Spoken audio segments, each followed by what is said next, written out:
Jean, chapitre 20. Le dimanche, Marie de Magdala se rendit au tombeau de bon matin, alors qu'il faisait encore sombre, et elle vit que la pierre avait été enlevée de l'entrée du tombeau. Elle courut trouver Simon-Pierre et l'autre disciple que Jésus aimait et leur dit, « Ils ont enlevé le Seigneur du tombeau et nous ne savons pas où ils l'ont mis. » Pierre et l'autre disciple sortirent donc et allèrent au tombeau. Ils couraient tous les deux ensemble, mais l'autre disciple courut plus vite que Pierre et arriva le premier au tombeau. Il se pencha et vit les bandelettes posées par terre, cependant il n'entra pas.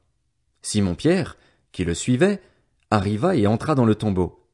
Il vit les bandelettes posées par terre. Le linge qu'on avait mis sur la tête de Jésus n'était pas avec les bandes, mais enroulé dans un endroit à part. Alors l'autre disciple, qui était arrivé le premier au tombeau, entra aussi, il vit et il crut. En effet, il n'avait pas encore compris que, d'après l'Écriture, Jésus devait ressusciter. Ensuite les disciples repartirent chez eux. Cependant, Marie se tenait dehors près du tombeau et pleurait. Tout en pleurant, elle se pencha pour regarder dans le tombeau, et elle vit deux anges habillés de blanc assis à la place où avait été couché le corps de Jésus, l'un à la tête et l'autre aux pieds.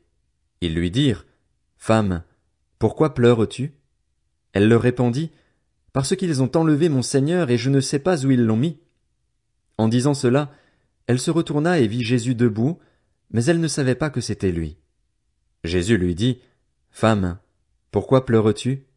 Qui cherches-tu » Pensant que c'était le jardinier, elle lui dit, « Seigneur, si c'est toi qui l'as emporté, dis-moi où tu l'as mis et j'irai le prendre. » Jésus lui dit, « Marie. » Elle se retourna et lui dit en hébreu, « Rabouni, c'est-à-dire Maître. » Jésus lui dit, « Ne me retiens pas, car je ne suis pas encore monté vers mon Père, mais va trouver mes frères et dis-leur que je monte vers mon Père et votre Père, vers mon Dieu et votre Dieu. » Marie de Magdala alla annoncer aux disciples qu'elle avait vu le Seigneur et qu'il lui avait dit cela. Le soir de ce même dimanche, les portes de la maison où les disciples se trouvaient rassemblés étaient fermées, car ils avaient peur des chefs juifs. Jésus vint alors se présenter au milieu d'eux et leur dit, « Que la paix soit avec vous. » Après avoir dit cela, il leur montra ses mains et son côté. Les disciples furent remplis de joie en voyant le Seigneur. Jésus leur dit de nouveau, « Que la paix soit avec vous. Tout comme le Père m'a envoyé, moi aussi je vous envoie. » Après ces paroles, il souffla sur eux et leur dit, « Recevez le Saint-Esprit.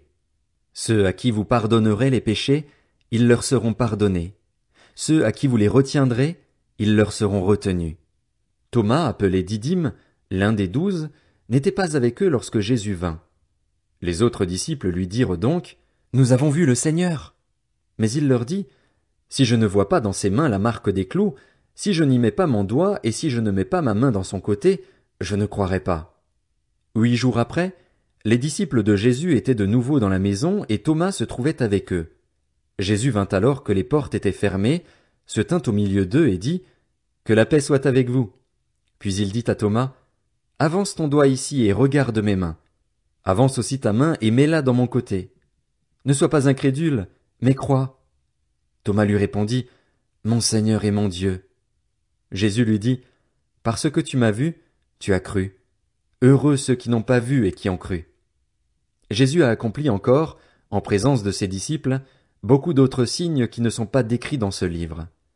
Mais ceux-ci ont été décrits afin que vous croyiez que Jésus est le Messie, le Fils de Dieu, et qu'en croyant vous ayez la vie en son nom.